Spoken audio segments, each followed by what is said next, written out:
ನೋಡಿ ಫ್ರೆಂಡ್ಸ್, ಇದೆಲ್ಲ ರಂಜಾನ್ ಸ್ಪೆಷಲ್ ಅಂತ ಮಾಡ್ತಾ ಇದ್ದಾರೆ. ಇದು ಏನು ಅನ್ನೋದು ಗೊತ್ತಿಲ್ಲ, ಇನ್ನೂ ಏನೇನೋ ರೆಡಿ ಮಾಡ್ತಾ ಇದ್ದಾರೆ.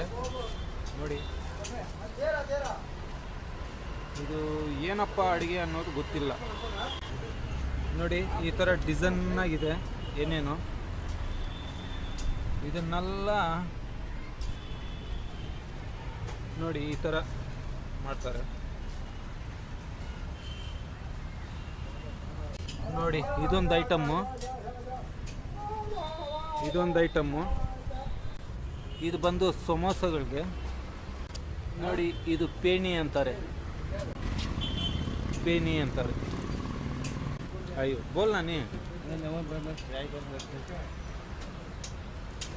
ನೋಡು, ನಮ್ಮ ನಿಕ್ಕರ್ ನಾರಾಯಣ ಪರೋಟ ಮಾಸ್ಟರ್ ಆಗಿಬಿಟ್ಟಿದ್ದಾನೆ.